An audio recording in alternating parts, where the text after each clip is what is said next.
Welcome back, everybody, to Comic Shop Talk on the Late Night Collectors community. I'm your host, Nico, and joined with me today, as always, is my co-host, Chris. How you doing, man? Hey, not too bad. How are you?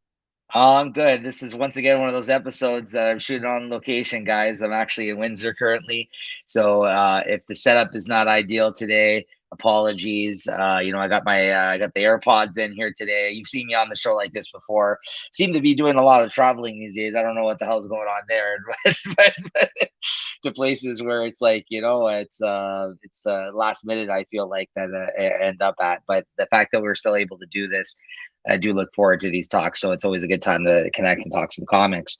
So yeah, no, it's yeah, but like I mentioned, I'm kind of recording on the tablet here today. I got my headphones in, so and we don't have any preview art that we're going to be showing off here today either because I haven't been able to set that up prior to. So yeah, just bear with us. Normally, like we do have some art to show you guys as well, but since the setup is less than ideal in terms of like I'm not at home here today, so we'll make do. We'll make do. So this week we're going to be talking about the comics that came out for the week of June 28th, 2023.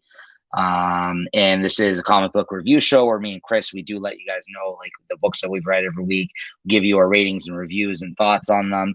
And usually, like I said, we show some art as well. Make sure you're subscribed to the channel. You can go back and check out our previous episodes in our playlist here on the Late Night Collectors community.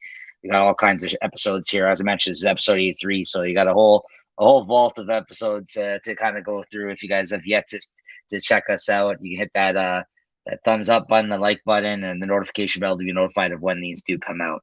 And of course, goes without being said, but spoiler warning before we break some of your guys' hearts out there by telling you what happened in the books here today. You can read your books and come back and check us out always. But we won't be showing off the art as I mentioned, but we will be talking about what happens in the book. So we try to steer away from big spoilers sometimes if we can help it, but sometimes it happens. So, all right, Chris. All right, let's talk comics. Let's talk some Cheers. comics. Yeah, cheers. The man about town, Nico, all over Ontario. Apparently. The Nico tour of Ontario. Maybe you can make a t-shirt there with all your dates. The only thing now is like the next time I do this, I hope to be on the beach somewhere. That's all I'm gonna say. These places are kind of that. No offense to Windsor, but like every time, last time I'm like I'm in Sudbury, like I have nowhere exciting to tell you. Next time I'll be on a beach, like on a chair, be like, hey, what's going on? Yeah, that's why you're gonna see me or Chris next time we do one of these. I want it to be cutting out. I want to, it's nice scenic route behind me. There was one time I jumped on one of these from PEI, right? And I tried to do it down by the beach. That didn't go over. No Wi-Fi. So yeah, man. All right, let's get to it. Let's talk comics. Yeah. First off, today we got Vanish number 8. Ooh, you got the A cover. You got the B cover, the Daniel Warren Johnson cover, where he's like choking the shit out of some guy. Yeah, also a good one. But yeah, we just found out recently. I think we mentioned it maybe last episode that it's been confirmed now. I think Cates is also stepping away from this book, and Stegman is also going to be taking over writing duties. As we've seen on other books that he was writing on, the artist is kind of coming in and doing the rest of the series. And Stegman, I don't know if it's because now he's writing, he's not going to be drawing the book moving forward either. So like two of the big I don't know if the book is even moving forward. That too. We'll get into it. Go ahead. Yeah, what'd you think of this? Oh, well, the good thing about the Vanish is the cover still. You get a great cover there. This is a great cover here. Yeah. And, the art inside is decent, but this story's going way off the rails. And yeah, I know. I thought I was digging it a while ago, but now maybe not so much. I might be thinking of dropping this. I'm hoping it goes on break. They can kind of retool and kind of get their story together and maybe come back with something. But otherwise, I might be dropping this. Yeah, I mean, I'm in the same boat, but as Chris alluded to, the way they ended this issue, they could really just end it here. And like it was an ending of sorts. It wasn't like it was like a great ending or an ending that you didn't leave loose like ends on, because there was a lot of things that they could have kind of touched on if they did want to continue it. Yeah, there's a lot of more story to go, but I have no idea what. I mean, Who's who and what's what. basically, what I got out of this was whatever this vanish thing is in this guy, the main guy we've been following in this book, it's like some sort of evilness. It's stuck inside of him, and it's apparently making him a horrible person who makes bad life choices. Now, I don't know if this is Kate's just knowing some of the hubbub that's been going on about him and his personal life that made him step away from the book. I mean, sorry, in terms of all his comic stuff really recently in his personal life and maybe things that are going on there. I don't know if this is him channeling that into this. Maybe this is kind of what he had set up for Stegman to kind of take over with, or maybe this is still, the outline that he had given for this story. But like, it feels like, I don't know. There's some stuff like that. I feel like that this character is struggling with that. I think like at least from what rumors that we've heard about Donny Cates having some issues in his personal life might be him talking about that a little bit. I don't know. Like I maybe I'm reading into it too much, but I feel like this character has obviously got a lot of issues. You've heard he's had some issues that's made him step away recently. So yeah, but anyways, that being said, yeah, you can tell that Stegman's not very much on the art here. Like there's another artist who's trying to ape his style. He's got some of his pencils on here, but it's not fully Stegman. And this story, and yeah, at the end of this issue, basically the wife, you find out like, yeah, she's got the kid, and this guy went off somewhere. We don't know where he went, but his whole fight against these people in this magic world or whatever hasn't gone down very well. He almost gets killed here, although he takes out the guy, it seems like, at the end of this issue. But then he's kind of just like in limbo somewhere. Like at the end of it, he just like leaves, and you don't know where this guy is. Like, vanishes, and maybe that's the trick of the story. I don't know. Yeah, he's like in the wind somewhere. Like we have no idea like where this guy ended up. And then the wife's basically like, yeah, I stayed sticking around hoping maybe he's gonna return, but also scared that he's gonna return. Like, you know what I mean? Like she's kind of like she tried to help him at the end of this, and she was trying to get him to come with her, but he's been fighting whatever these issues are with him inside of himself, right? Whether that's figuratively or not. Like, but it does seem like there is that whatever this power, whatever gives him this powers inside of him, it's like eating him from the inside out, it seems like, right? So like, I don't know, it's kind of not, the story's kind of lost its way a little bit. I feel like I was a little I don't want to say I was confused by this, but it just wasn't told well, the story, if that makes any sense. Like, I don't know. I'm with Chris. I would probably drop this, possibly. I mean, if we didn't get any more from this point on, I would not be disappointed. Let's say that. Whether or not they're going to continue this book, I don't know. They haven't officially made that statement or not yet. I would love for Cates and Stegman to come back full throttle and save this book. But if Stegman's not coming back on art and Cates isn't involved in the story anymore, there's not really much for me here anymore that I'm interested in, right? Especially with the fact that this issue is not that great. So yeah, it sucks. I thought, like you said, it was pretty good for a period there, but now it's just like it's not hitting the mark. So yeah, for sure, I'll echo everything you say there. Yeah, I give this comic a 3.5. Yeah, I give it a 3.5. I don't want to go that low. It was okay, but it just it's for me it was hitting like Spawn territory where I have no idea freaking who's who and what's what, and enough for me. Another thing that ended this week is Thor. I got the Daniel Warren Johnson cover for this one. Okay, you got the Nick Klein one. Is that yeah?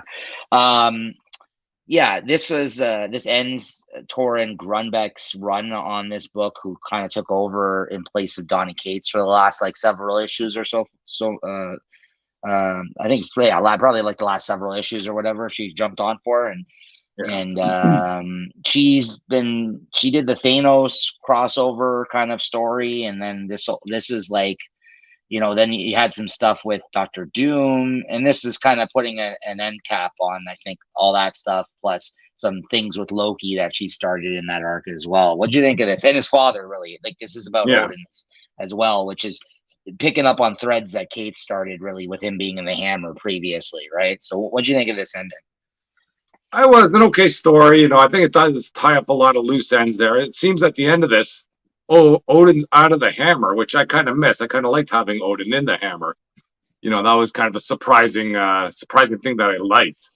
Yeah. But once again, it's a lot of Kate's had good stuff going on with this, and then he went off his way, and just someone else is kind of. I guess it's tough for someone else to come in and just kind of pick up the pieces when he might have had a whole plan going in for what's going on. So And not only that, like she has to probably reset the status quo of this book with Al Ewing coming on with Immortal yeah, Thor. So if he wasn't digging this whole his father being in the Hammer, then she's got to come up with a way to basically yeah, set things right, right? Like so, I I didn't mind this ending. I think overall her time on the book was not great. I think she was playing with a lot of elements and things that came before with the Kate stuff that should have been better, but under her pen, like essentially as her as the writer, it wasn't that great. I don't know. I hate to say it. Like it was like we said, there was a lot of elements in this book. You had Thanos, you had Doctor Doom. Like there's a lot of things that like this book should have been a top tier book, but it just hasn't been for some time, unfortunately. It kind of lost some steam here with her joining on as the main writer. So but I do think like that all being said, she somewhat stuck the landing with this issue. I thought it was a decent issue.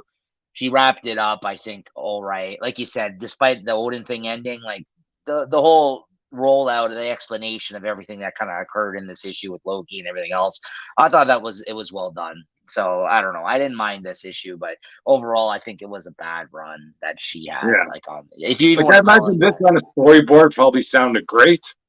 yeah, And then, once it kind of got to the comic, I don't know, she spends too much time making everybody speaking as Guardians speak or something. And I yeah, got, but I'm just glad it's over too, and looking forward to the new run. I'd give yeah. this comic another 3.5 again. It's a very midweek. Yeah, I agree. 3.5 for me on this one too. Yeah, overall, I wouldn't.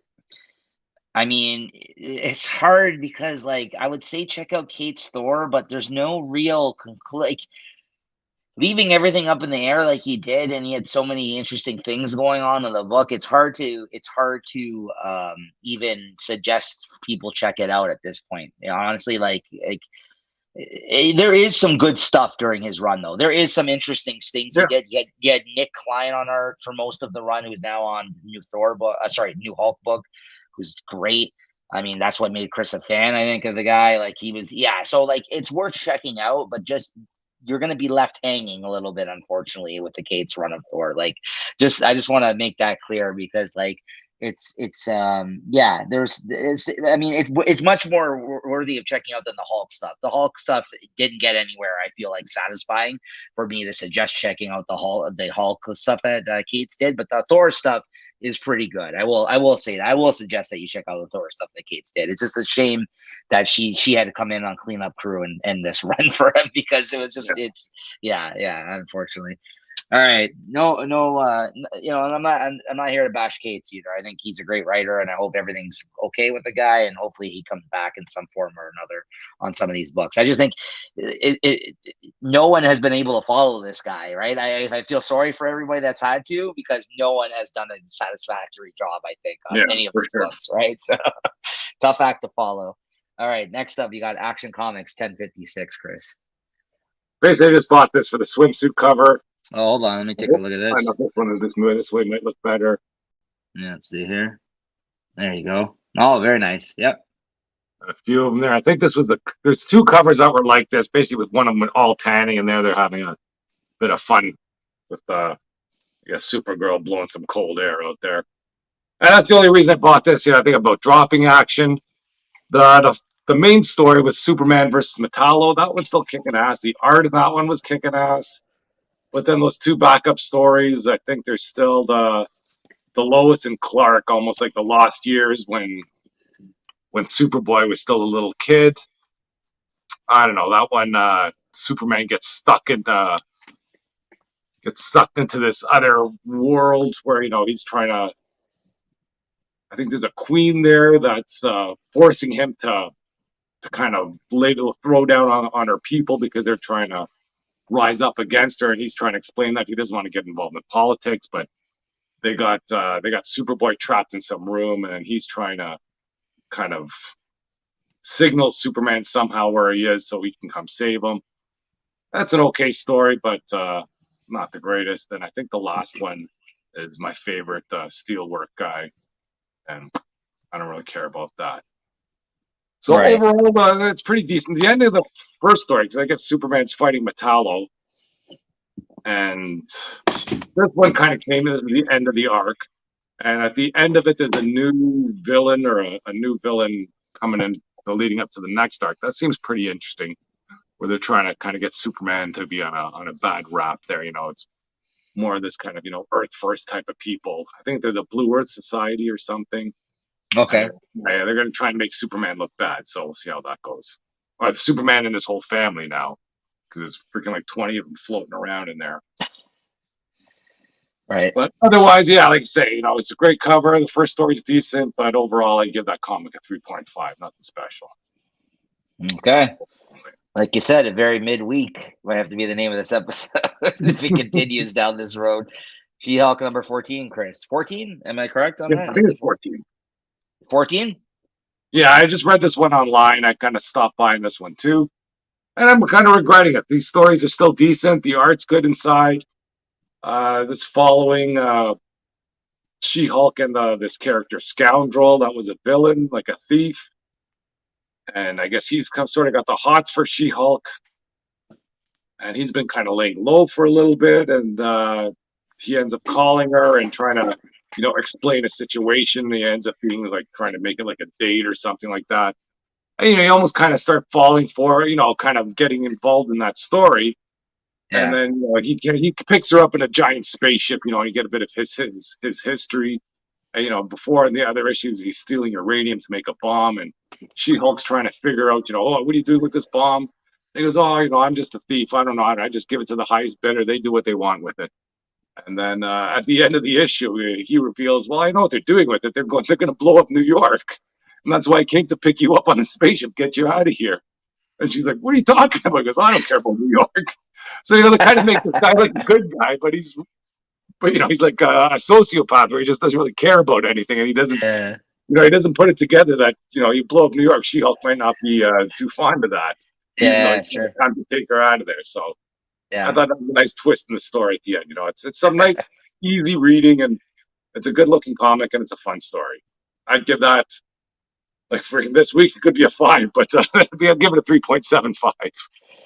I agree with everything you said there, though. I'm not up to date, but I think I read up to issue 12 because I just read the second volume of this series. Like I've been picking it up in trade, Yeah. and yeah, easy reading, fun, good time. Like yeah, that's basically this series. Yeah, I think it's a really great series actually. So like yeah, it's different than I feel like a lot of the other superhero books I read. Like it's very unique, I think, in the tone Yeah. and the voice of the comic. So I think it's good in that sense too. So yeah, no, for sure, I co-sign that. It's a good book.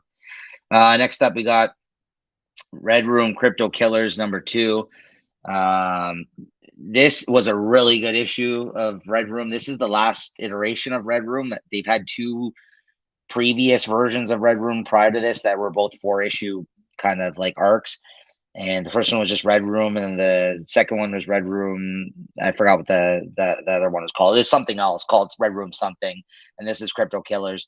And in this issue, really, it had to do a lot to do with the crypto part because, I mean, in this, there's a guy who he's kind of connecting a lot of dots from like previous stories because they're all been one and done standalone stories in this series for the most part, but now he's acknowledging the fact that all these characters kind of live in this same world of these people doing these red room type stuff on the internet. So there's this guy who ends up abducting this other dude that ends up that was doing a bunch of red room type stuff, but he was doing it on YouTube, so he became like a YouTube celebrity of sorts. And the guy ended up selling his own cryptocurrency for people to buy to use in these red rooms. So like he wasn't really so much doing like a lot of the red room stuff as much as he was doing like he was buying into that whole culture and everything else. And like clearly Ed Piskor, the creator of this book, like knows a lot of things that are going on the internet today with the whole crypto craze that went on. and the fact that he's referencing the fact that like people are becoming YouTube stars in this off of certain stuff, and he's selling crypto, and like, you know, and then like, there's even like a whole section of people like in the chat room, as he's done in previous Red Room issues, where you see just like people's comments in the chat, which if you've ever been in a chat on YouTube or like on the internet, you see like a bunch of stupid dumb comments that are similar to what you would see from trolls and stuff like that online. So like, yeah, he's just really, I think tapped into that like kind of world in that sense. And it feels real in this book, that sense, because it is so real world, a lot of the concepts and everything else. And obviously there has been rumors about dark web stuff, and not just rumors, things that have occurred on the dark web where this stuff, snuff type stuff, has occurred.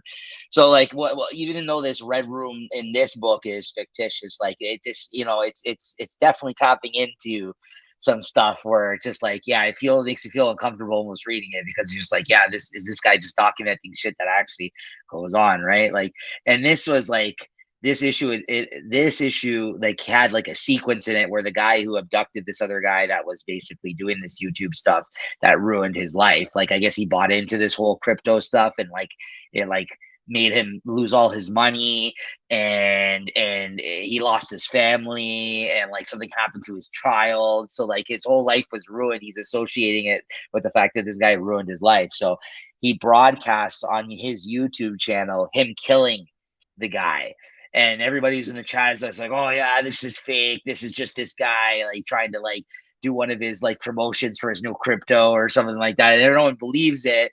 Like barely anyone believes that this is actually real, and the guy's even telling him, he's like, you can't just put this out over YouTube, like you're gonna go to jail, like you got to do this like secretly, you can't just put it on my YouTube channel.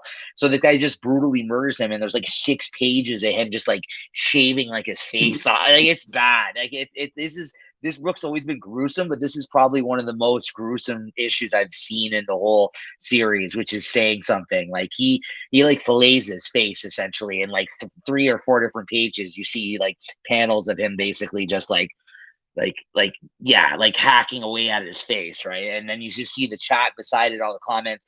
And by the end of it, of him doing this to this guy, the feds basically find out about this feed, and basically they go in and they knock down the doors of this like place that he has him in, like some abandoned warehouse or something. And he had this whole thing set up at the door that's like a bunch of basically like claymore or something. Yeah, basically the whole place this exploded and they all died at the end. So it was a brutal comic. But like if you read Red Room, you know what to expect. But I gotta say, like this is probably the best issue, the most brutal issue of the series, I think.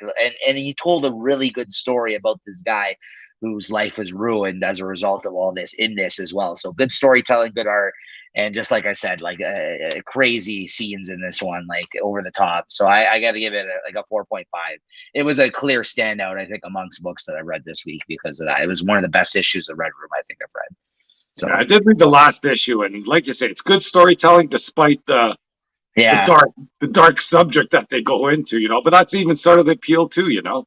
Yes, exactly. Well, that's what I mean. You need to know what you're signing up for if you're reading it. But like beneath all that though, he is telling like interesting stories about the people involved in this world. Like I believe the last issue you read, that was the one where the girl found out her father was the murderer, and then she got all this crypto. He had like hundreds of thousands of dollars or millions of dollars like in crypto that she ended up inheriting. And like everyone was treating her like shit in her life because they found out that this girl was the daughter of this notorious killer that did the Red Room shit, right? Yeah. So like again, like just real human stories about people like in this fucked up world, right? Like so it's interesting. It's interesting. So next up, we got Teenage Mutant Ninja Turtles Usagi Yojimbo Weirwen #4. That is a mouthful. I think there's only this is either 5 or 6 issues this miniseries, but I've lovingly talked about every issue, and this was no different. This was another fun issue. I wouldn't say it was as fun as the previous issues in the sense I'm not going to give it as high of a rating, but it's still a hell of a lot of fun. Great cartooning by Stan Sakai as always. And in this one, you know, things are kind of finally coming to a head with all of these bad guys that are involved in Usagi's feudal Japan kind of time, where the turtles have now like come to his time and place, and basically have been trying to assist him and taking down these bad guys. And yeah, in this they fight like a big mechanical beetle of some sort. I guess that's like one of the robots that Dr. Werewen, the villain that the turtles travel back in time to fight from their time, is building.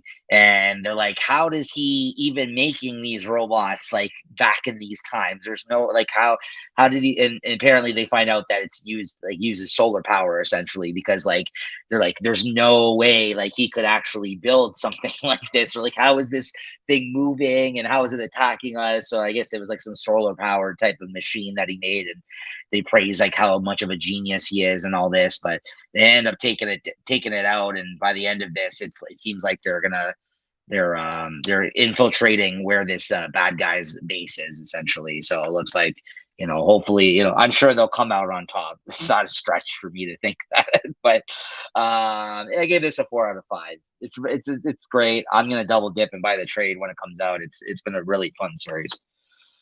All right, Chris, World Tree number 3. My issue right here. Yeah, I just read this one online as well. And this was an okay one as well. It's a bit of a horror story here, and you get a bit more of a idea of what's going on in this world. I think they explain a bit more stuff in this one. Yes. And yeah, it just moves along the story. So I thought it was okay. Nothing crazy. I don't think anything too crazy happened in this one. You kind of get a bit more of, how the FBI is involved, and, this covert team that's out there trying to save the world, and sort of the means that they're doing to get it. Because then they have the brother kidnapped at one point. They're kind of giving him the questions there. They got him plugged into the wall. He's guys reaching to the switch a few times just to turn it on and give him the old zapparoonie. But I guess while they're interviewing him, they realize they can let him go. So it was a good read and still a good story. Yeah, I like this issue. And like you said, they did finally kind of, without fully explaining it, basically explaining what this thing is and what's going on to the brother. That guy, his brother got murdered, and they're basically interrogating this. The gist of it is, not to get into the whole thing because it is a little complicated to explain. He basically says they created this underweb, this internet that's like a dark web type thing, and when they created it, there's something that lives on, I guess, the servers of this thing that basically it feeds off of like I guess like taking over people, and if they successfully are able to do so, they can end the world from spreading, I guess, this like it's almost like a computer virus that can go into people just by watching the video. Exactly. So that's basically the gist of kind of what's been going on. So they're trying to get ahead of this now, knowing that they created this and that they know how bad this is. And you're kind of seeing them trying to get ahead of this shit in this, in the last couple of issues, and they fully try to explain it to somebody in this one, like what exactly has been going on, because the guy is obviously has no clue what's happening. And there's a brutal murder in this one too, or that Fear girl, the girl that's from the underweb, who walks around naked, she ends up like slamming someone's face off of like a window, a car window. It's brutal. It is a brutal kill in this one. But again, this is just another brutal kind of horror book that has like, it's not afraid to shy away from the deaths of people. But yeah, it's an interesting story. It's every issue I'm like more and more invested, I think, in it. So this was I'm glad they kind of explained a little bit of what's going on in this issue, because it was kind of confusing the first couple of like what this is exactly, right? So yeah. So what'd you give this one? I'll give it a 3.75. I'll give it a 4. I like this issue. It was a good one. So yeah. Local Man number 5, Chris. Yeah, I've been liking this series so far, but I don't know, this one just fell flat for me. I don't know what they're going on in this one here. I think there's a lot of history near the end there. I don't know, did that dog get some superpowers? I don't know. This one fell down for me, so I didn't really like this issue too much. I don't think this was as good as the previous issues. I agree with you there. I thought it was okay. The thing that really got me about this issue, though, was the artist there was a few fucking weird panels of the main character, the guy who's the local man in this, where he didn't even look like himself. Like there was a couple of panels where he was fighting. Yeah, I guess the villain the in fourth this. gen guy. I don't know. So something would like he would be involved like fighting him, and then you'd get to a moment of him like fighting or like him like doing something, and his face looked totally different to kind of what we normally see of this guy. I don't know if he like gets juiced up or like with his powers or like I don't know the artist. And then I even looked. I'm like, is this a different artist? Is it like two Yeah. artists doing this? And it wasn't. So I was kind of like, I don't know. Like, did you notice that at all? There was a couple of panels where like it looked like a completely different character that we were looking at in the facial Well, features. And that's I'm it. just The way they had the fighting with the guy with the teleportation powers. It's like there's no way freaking that's this cross jack guy or whatever would be able to survive all the stuff that he's going through. Like I right. thought he was just like a sharpshooter, like a almost like a bullseye type character with no super, Yes. let's say. He And he's finds just the getting freaking ass kicked. He's getting stabbed like crazy, and he still keeps on going somehow. yeah, like his whole power is finding the potential in like weapons or something like that, like things that Yeah, he can use. Like this one here, I don't know if you guys are gonna be able to see this. Like like he does not look the same in this. This is the one where he like throws a bunch of like daggers at him or something, but like yeah, that doesn't look like the character. Like right before that, like you see, like it's like even the page before that, like it's like I get it, he's pissed off and he's like in some sort of action pose, but I just feel like that's not like same character we've been looking at this whole time. Like I just felt like there was a disconnect in the art and how he portrayed him in those scenes. So like I don't know. That kind of lost me a little bit. I don't think the storytelling was that well done in this one. To your point, like I think like yeah, there was a disconnect somewhere. I don't know if it was just with the art or the story itself, but yeah, this was not a. And this was the end of the first arc, so that was kind of well, disappointing. But I thought this might have been the penultimate issue, as they say, but that's with the end, and that's not a. yeah, I mean, there's more. There's going to be more. Like there's going to be more. I don't know. Like there's some like weird side profiles where like yeah, like that's how he looks there, and then look, this is him straight on. This is what he looks like. Like that other page, like he just looks much different, right? I don't know. Like there's the art just didn't do it for me in some panels. And then the worst part is the guy fucking ends up sleeping with his old like that woman like who's like the guy's in the hospital, her husband, and she ends up sleeping with him. Like that was brutal too. I was like, oh my god, I mean, like it was interesting, but like but at the end there, like his buddy, or no, not his buddy, the woman he used to have like be interested in from this town, who had I guess they had a thing together in the past.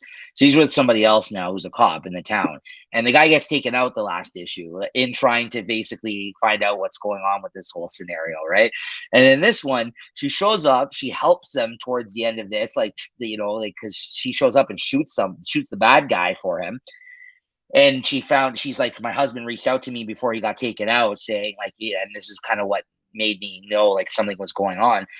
Then the guy ends up in the hospital at the end, her husband. He barely survived. She said that he barely survived, like the ambulance just made it there in time. And then she ends up hooking up with her. And then you see him like leaving her. Yeah. I was just like, and she's like, okay, you need to get out of here. My son's about to come by and I need to go see my husband. He's like, oh, all right. Like he does like, like walk a sheet. I'm just like, what a piece of shit. Both of them, not just him. Like that was Yeah. like that's fucked up that she slept with him after all that. Like her husband literally up in the hospital after like what happened as a result of this guy. Well, even literally this crossjack guy he was at that store a few minutes ago, and now he's well enough to be involved in some extramarital shenanigans. And then the wife of the dude who ran the team showed up at the end of this because he took him out the last issue too. He killed that guy Yeah. because he was involved.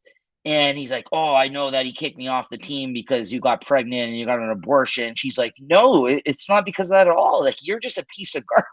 Like basically, Teresa just says, "Like, no, you're just a horrible person." Like, and she's like, "You like infect everybody around. Like this guy is not a good guy. Like he's trying to be. It seems like, but like this guy is like they keep kind of telling you that like this guy is not a good person, Well, that's the thing right? what got me there because I thought he wasn't a bad guy, like you know what I mean. But you keep on No, ramming it down your throat that this guy's a No, not a good guy or a jerk. No. Yeah, he's But basically I a kind of drug. liked him in those last issues. It's kind of the jerk that maybe he's just misunderstood.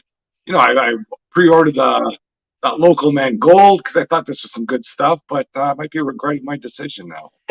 No, I don't think you can take back these last few issues prior to this because I think this is a good series that's honestly Is better this than a I. five issue series or is this an No, ongoing? no, it's ongoing now. Okay. There's gonna be another arc. This isn't the last of it. This is why they're doing the gold issue to break up the arcs. Like that's why they're doing that. Like so, from what I've heard, the series did well enough to get them to do more as a result. Like it was Maybe I'll originally jump just into gonna. the next arc.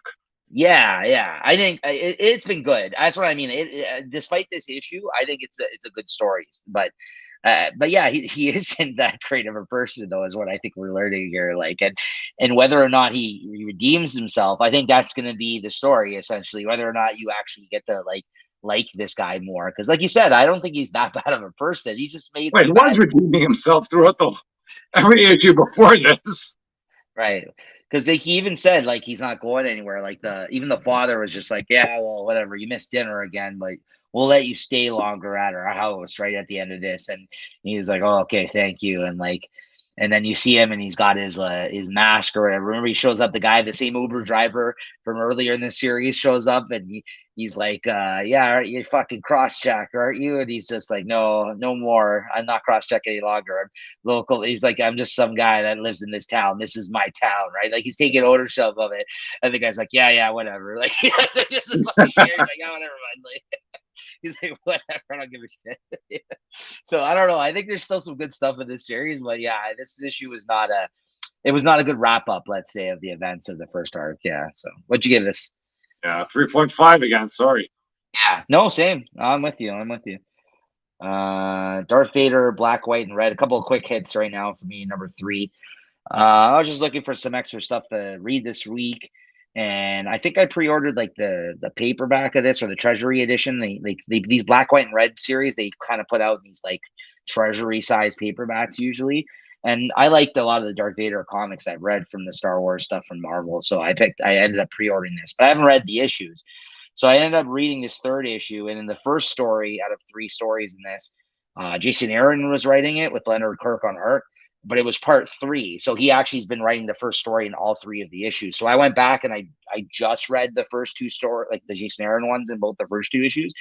And it's pretty good. It's basically about a guy who was the son of the dude that I guess um saved Darth Vader's life. Like he's the one, like you know how like he's sort of robotic and like he's got all you know what I mean. Like he's because he ever since he got burned, he's got like a bunch of like artificial shit on his body. Like the guy who's the scientist, I guess, that basically engineered Darth Vader after he almost died.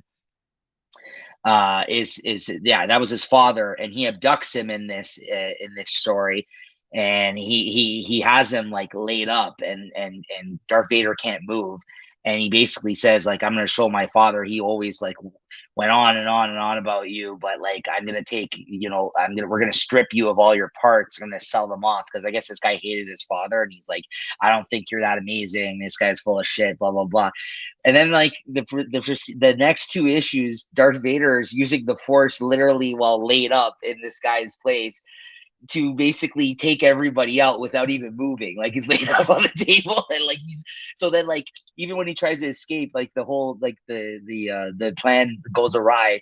He's trying to escape, and like this spaceship comes to grab him, and he's like, all right, let's get the fuck out of here. But Darth Vader, like using his mind and the force, is like making them crash the ship and all this. Like, so it's just pretty crazy how he's like laid up for two issues and he's just fucking everybody over around him for the last couple of issues. So like, again, just what you would expect from Vader. He's just like a badass all the time, right? And then Daniel Warren Johnson drew and wrote the second story in this issue, which is also worth checking out because I'm a big fan of his art.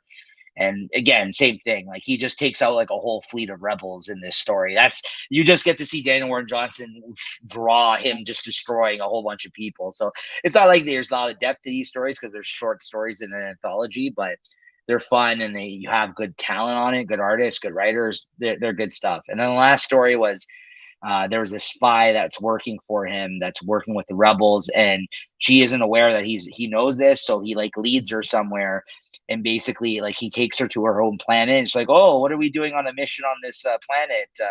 And meanwhile in her head she like knows it's her whole planet, and she doesn't know he knows this.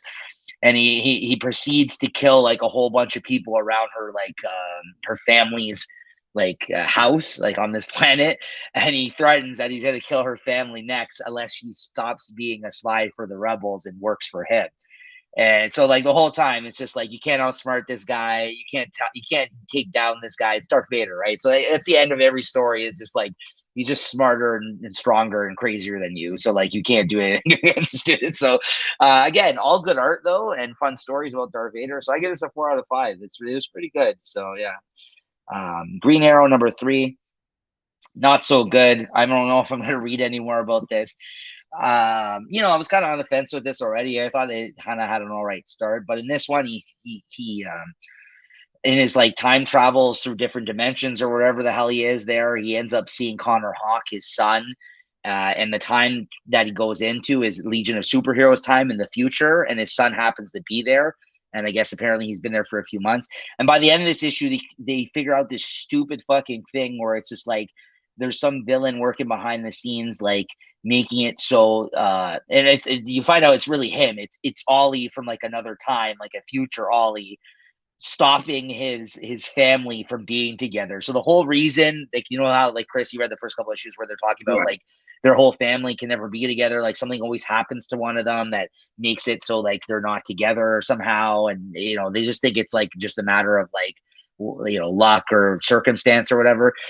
No, it seems that Ollie from the future has made it so like his family can never be together, because together the Green Arrow family fucked up so bad in the future, like it did some catastrophic thing where like it ruined the future of the world or something like that. It's so stupid. I'm like, get out of here. Like, yeah, I don't. That's a pirate trope there, where the whole reason everything's going bad is because the future self of you is trying to stop it. They're doing that in Venom. They did that Yeah, with they're doing that now. I guess Ultimate Invasion seems to be doing it well, but I've but had enough of that story too. same. And like the difference is like I'm not as invested in the Green Arrow family. So like for me to care about this book, I think you got to be really into Green Arrow, and I like Green Arrow, but not enough to be like, oh yeah, his son and this one and his cousin, whatever. I don't care about these other people, right? Like, so like for me, I would have just been fine with a book about him and Dina, like Black Yeah, just Canary. do whatever they But do, because they were really pushing Green Arrow before this.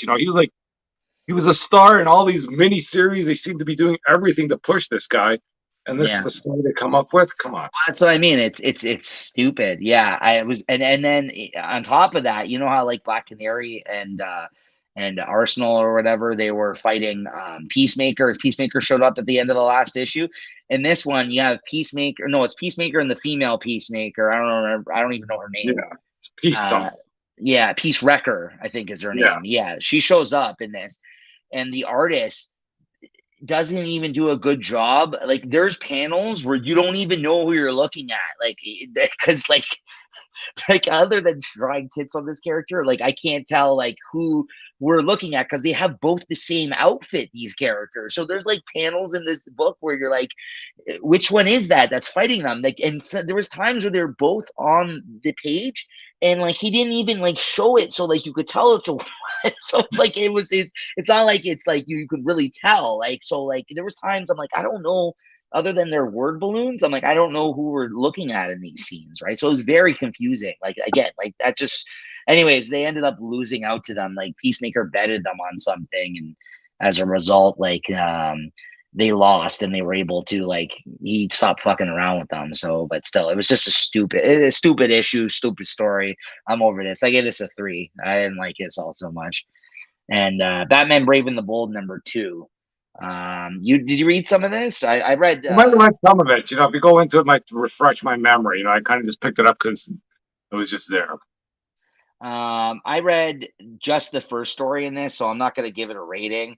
But I think this first story is really worth checking out. It's a Tom King, Mitch Gerrards on art Joker story. and it's really fucking good. Like this Joker story, I think is up there even with some of the Tom King Batman stuff so far. He's retelling like an older Batman story, but it's really interesting. And do you remember that one, the Joker story? It's the first story of the issue, essentially. I have to go into what the story was about. I need to see some pictures or something. It didn't strike a chord with me as well as it did the scene with you. Yeah. Okay. So yeah, I mean, I can't bring up the art today because I don't have it prepared, guys. But I will say, I think that is the one story worth checking out from this anthology. But I mean, if you're going to pick up an $8 issue, and it may not be worth it for you. No, I mean, I haven't read the other things in the issue, so maybe there's some other decent stories in here too. I think the Christopher Cantwell Superman story I heard good things about, but I didn't read the first one. I read there's another story in here which I didn't find all that good. And then that last story that they've been telling in this so far has been like, last one was Dan Morrow on art. This one you had Joelle Jones on art, who's another really good artist. So I read that one. That was only like 5 or 6 pages.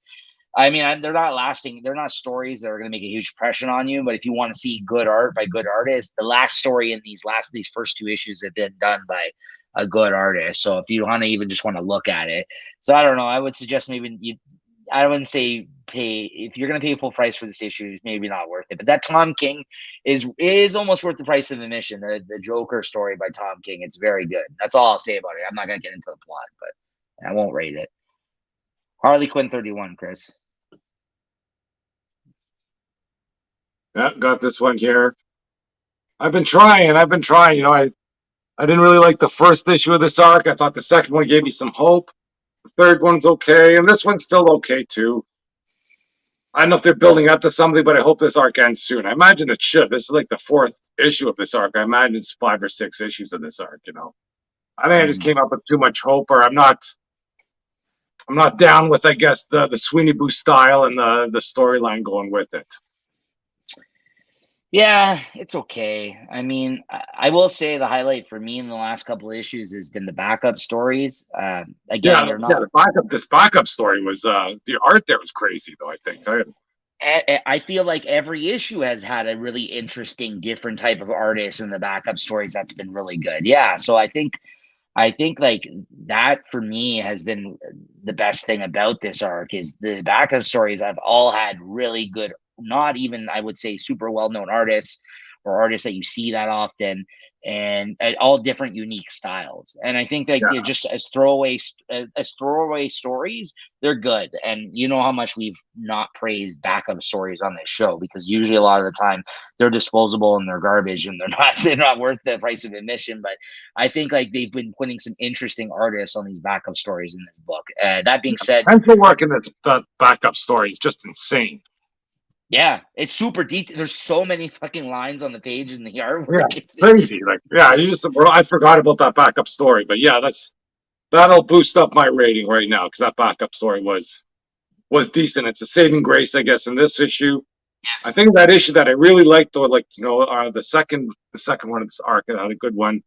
I guess basically these backup issues, Harley's dreaming, and it's a yes, good chance to bring out kind of odd stylistics or odd artists with different, yes, or distinctive styles, let's say, yes. and really run with it. So I think this was great too. I like that Absolutely, story. absolutely. Yeah, same here. Yeah, I agree in that sense. And I don't know what's the artist name. Hold on, I have it here. I actually should mention it because I'm not familiar with this artist. Felia Bratukin. I mean, it's a weird name, but yeah, I mean, it's it's super detailed. And at the end of it, she wakes up and she's like, "Oh, I got to stop watching anime before bed," right? Which I Yeah, thought was really interesting. Yeah, very cool looking art. So yeah, yeah, that's all I got to say about this. That's why I had to say something positive about it. I think the story is whatever, but in this arc, but the backups have been good in this series so far. So yeah, I'll say that. Anyways, what'd you give this? I'll give it a 3.75 because of the backup. Yeah, okay. I'll because I was gonna give it 3 point. Yeah, I'm with you. 3.75, absolutely for the backup, absolutely. And X-Men Before the Fall, Heralds of Apocalypse #1. Could you explain to me what the hell happened in this book? I can explain to you why I read this. I've been hyped for this fall of the mutants or whatever this this new arc or this new event, I guess, going on with the X-Men. So I want to try and get on top of things, read everything that's going on. And holy smokes, I don't know what's going on with this one here. I guess it's detailing the Apocalypse family is Apocalypse and his wife, and I guess his wife's sister in 1,000 or whatever millennia ago when they were, I don't know where they were. I don't know if they're on Earth or if they're on Mars or if they're somewhere else. But supposedly they're fighting some demons or I don't know who they're fighting. And I guess they had a chance to beat them. They just had to make a deal. And I guess his wife didn't make the deal. And she did it because, there were these people are all weapons and they need to be used. I guess if she made the deal, everything would just been peace. And I don't know about how they named her. Like who names their kid Death? Like when he goes, oh my new baby, oh I'll name you Death. Well, the Well, horsemen I of the didn't think apocalypse. I didn't think the heralds of the apocalypse were his children, and he picked out which one was which from birth. You think Yeah, they might turn into teenagers or something. Okay, you're war, you're pestilence. I'm not yeah, gonna name the right. baby Death. That's crazy. Yeah. Well, The whole issue is crazy. It's a wordy issue, and yeah. they talk about very uninteresting things. Like I'm so over this history of Morocco and Mars and what's going on over there. I think they had some call outs to that in there. Well, I mean, like, I'm not surprised it's the main theme of this issue because, like, Apocalypse is the one mutant out of all these guys that was around during that period of time, and they can't, they're quick to remind you about that. And I don't want to say that this is completely shit. It just I didn't understand a lot of it because for one, I haven't been reading X-Men Red, which a lot of that Araco shit has been going on in, Yeah. and I think that Apocalypse is one of the main characters. But for me, this was just a little confusing at times. The main takeaway for me in this issue is that Apocalypse's wife is more of a badass than him, apparently. So like that was like the Yeah. main thing. Like they kind of, it felt like they kept she reminded him in this, like she's like, yeah, like I'm a big, like a better warrior than you, essentially. Like she Yeah. told him Maybe she's this. just been hiding out in the background and she's going to make an appearance during this event. But I guess this fall of X Men or whatever. What's this event called? The fall of. What the fall? That yeah, before the fall. Well, this is the fall, I guess it's called, right? Because this is before the fall, maybe. I don't know. Yeah. Yeah. So Well, the whatever this fall, event. the Maybe fall of X, the fall of X. I think it's the fall of fall. X. This Yeah. is yeah, Maybe this maybe on Araco, his wife's going to show up there and kick some ass, and that's going to be the destruction of them in Araco and destruction of Krakoa on Earth. Who knows? But I am jazzed for this event, though. I'm going to try and read everything that's going on. I might yeah, not be buying everything that comes along with it, but I'm yeah, going to try and read it. yeah, yeah. So what'd you give this then? Out of 5? Yeah, I want to give it less, but like you say, I just might not be well versed in it, so I'll give it a 3.5. Because because I'm not well versed in it, I'm gonna give it a 3.25, but for the same reasons. Just because like I would give it less, but I don't think it was necessarily bad, but I just don't feel like I Yeah, connected it with just it wasn't interesting or to me. yeah, exactly. All right, and last but not least, we got Amazing Spider-Man number 28. This issue here. Ed McGuinness still on art, which is nice to see. What do you We're think of the this? variant cover here, Oh yes, yeah, very nice. Yeah, that's a good one. a little double issue. That's scammed by the LCS. I'm not scammed, but they gave me Yeah. the option. Hey, you want this? Okay, what do I do? What am I gonna do? But the art of this over the top, love it. The story, that's all I can. How do you go from like freaking killing Miss Marvel to having a pair of arms running around that dude, trying to seek J. Jonah Jameson for help? I'm still having a hard time with J. Jonah Jameson knowing everybody's everybody. Right. And, being a newspaper reporter, he hasn't put this all out or whatever, how he's holding on to this and kind of how he fits into everything. But it's Uh, still a decent story. I thought it's a fun story. yeah, no, it's interesting you say that because I actually think they're finally it's I'm starting to like it now. Like the first couple issues I wasn't sure how to take this Doc Ock stuff with his new arms and everything else.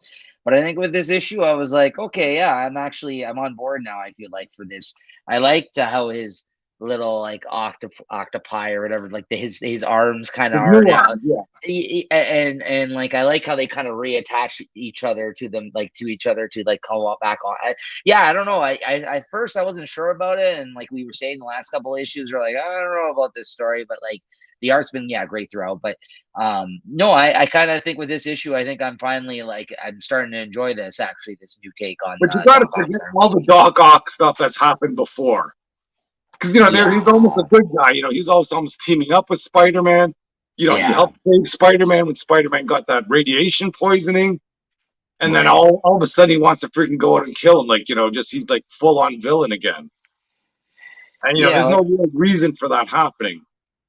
like I At least like how like no, I'm with you. I hear you. You're right. It is kind of it doesn't ring true with the current status quo of this character prior to now. No, but I like do like the character the way he is now. yeah, and I like how like all his little things, his arm stuff, like attack Craven, and it's like I don't know. There's some fun moments, and when the art's this good, it doesn't hurt, right? So I Yeah, think, yeah, with this one, yeah, I just the fact that they all like there's like that goo that like there's a scene here where like they're just like they're all connecting to each other while kind of wrapping around overhead Spider-Man, and then like yeah. starting to choke him. Like I was like, that's it it is an interesting new like thing. Like I don't think we've seen with Doc Ock. So like at first I was like, I don't know about these new arms, but now I'm like, I don't know. It's kind of interesting how they can disconnect and reconnect. Like I don't know. I'm on board now. I think it's kind of fun actually now. But I'm with you. That previously I was like, I don't know about this story. But yeah, no, it's Yeah, good. the story on its own, it's good, but as a story in continuity, it's in Yeah. continuity, it doesn't fit. Yeah. No, that's fair. I am kind of sick of seeing this fucking Norman though with the Gold Yeah, Goblin shit. Like I could do without that. Like I think Norman's a really interesting interesting character to use. Even with his new status quo of him being a good guy, like we but I seen don't need him as the Gold Goblin. no, yeah, that's He's kind of better as where maybe the guy in Spider-Man's ear. The way Lex is kind of just sitting in the jail cell. That's what Norman Osborn be doing in the office. right. Like I think like having him involved as a character is interesting, but having him involved as the Gold Goblin isn't necessary. I agree.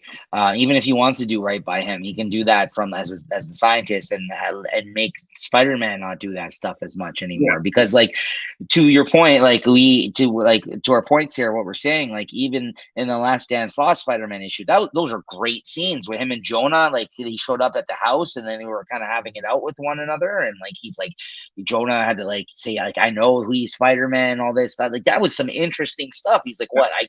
I can't be redeemed. Like that. That was some great character moments with him. Like, and I think like you could if you can use him that way. As a problem in Peter's life at all times, then he's a great character. It's Norman Osborn. It's the Green Goblin. But like using these Gold Goblin stuff is stupid, man. Like, yeah, I don't. I think it's dumb. It's not necessary, right? So. and Anyways, what's with that story with those arms showing up at J. Jonah Jameson's place when he's kind of explaining is, well, what if they just show up every once in a while? And yeah, what if it was just nice to see someone? What do you mean you see a bunch of arms? yeah. He's like, you've been seeing these arms previous to this. Yeah, every now and then he stops by. Yeah, it's been hanging around here. Yeah, that was funny. Yeah. So what'd you But give this one? well, now that I talked about it more, I'm liking it a bit more. I'll give it a 3.75. Oh, That's the I'm giving it. Spider-Man factor. Yeah, I'll give it a 4. I liked it. I Oof, think I liked it it's gonna go a little. down. Yeah. All right. Well, there you have it, guys. That's gonna do it for this week of comics that we read. Not the best week, but listen, that's how it happens sometimes. Chris, what are you reading next week? Oh, I got that written down. Hold on. Here we go. Yeah. Okay, I got Daredevil 13, Spider-Man 10, Venom 22, X-Men 24. I'm probably going to read X-Men Before the Fall, #1. I don't know about any of the Night Terrors. I might, if I get a chance to read them online, I will. Depending on the time I have and which ones, maybe the titles that I collect kind of currently I might read, but I'm not buying any of them. I'll probably read Peacemaker Tries Hard 3 as well. Looks like it's a Yeah. small week that I'm buying, it seems. Yeah, no, it's a small week of me issues I'm buying. I'm actually picking up. Peacemaker Tries Hard #3, Clobbering Time #5, the I last was issue. going to try and read that one too. Yeah, last issue of that series. Daredevil 13, Doctor Strange #5, Phantom Road #5, which has been really good, the Jeff Lemire series, and X-Men 24. And then I'll probably also read that X-Men before the fall or the fall, whatever. That I'm gonna read that probably too online. And yeah, that's about it. Maybe some other things too, like you said, depending on if I have the time and what have you. But otherwise, yeah, that's all I'm picking up physically next week. So not a I'm lot. excited about Daredevil 13 because he's got that new costume there that he that popped out at the end. And The white is one. he in hell now? He's fighting in hell. Yeah, the white one. Yeah, I Yeah, really like that. So well, yeah, could be that's some good the things going on in that issue. that's the penultimate issue. That's that's the second last issue of Zdarsky's run. So it should be interesting. Yeah, exactly. Okay, Chris, you got to pick one of them. Our favorite book of the week. This one for me Feel is bad when hands. it goes the book that I read online, but I'm gonna go with She-Hulk. She-Hulk 14. That was my favorite one. Yeah, okay, that tracks. That makes sense out of everything you talked about tonight. Me, hands down, there's no competition this week. It's Red Room Crypto Killers #2 for me this week. Yeah, just because I thought this was one of the more gruesome issues of the series. But then again, at the end of the day, they told a really good story in this one. And like the nice thing about these Red Room issues have been they're all one and done stories. There is some connectivity of characters within the same world and things that he's connecting from previous miniseries of this to this miniseries, but you don't need to have known those things. It just it just enhances the experience if you recall certain things about these characters from other issues, right? So yeah, it's good. So you guys could just go out and just pick this up, but be forewarned, it is pretty brutal. So Yeah, yeah, that's some graphic content. yeah, Just like it absolutely. hurts your soul when you read that stuff. Like if I there's any truth to anything he writes there, like if there's like even just 1% truth to anything that's being written in there, it's just it's brutal. Well, they do show it off on the fact of the back of this book. It says banned in 38 countries and 17 comic book stores. So there you have it. This isn't your big two guys in capes type story, that's for sure. Like, look at the back. Well, if it's only 17 countries, or if it's only 17 comic shops and 38 countries, I imagine a few of those countries don't have comic shops. Probably. So there you go. And that's even if that's true. I'm not doubting it. There's some people that won't buy this book or they Oh yeah, won't I can see this support it. band in other places, Yeah. Yeah. So there you but it go. is good stuff. Absolutely. All right, guys. So that's gonna do it for this week. Once again, I think by next week I'll be back in the studio, so to speak, and no longer on location. But thank you for hanging in with us and checking out the show as always. And Chris, thank you as always for making the time to do these. Always a fun Right, time. What's that? it's always fun. Always fun, always a good time. And yeah, make sure to check out our videos, guys, here on Late Night Collectors Community. And I guess our sister channel, Late Night Chat Network, as well. Actually, I will promo something right now, and probably we'll also mention it again the next time we record Comic Shop Talk. But that following week, there will be an episode over on the Late Night Chat Network with me and Chris actually talking about comics. We're taking over the format over there on the Late Night Chat Network because we're doing these special episodes throughout the summer. Kind of where different hosts are coming on and we're talking about different subjects for some pre-recorded content. So during the summer, so make sure to check that out. I think me and Chris are actually gonna be talking about. We decided on the first 12 issues of The Walking Dead, the comic book, which I haven't read in a long ass time. I know Chris has never read it, but he was a big fan of the show, as was I previously. I mean, I haven't watched it in recent years because it just keeps going on and on and on. But yeah, the comic book, it'll be interesting to revisit that. So I'm looking forward to that discussion and maybe some other stuff too. We'll talk about on that show. So make sure to check that out. We'll promote it again next week though when it is about to come out. Comic Shop Talk Takeover. That's right. That's right. So stay tuned for that, guys. All right. Thank you for tuning in. Later. Cheers.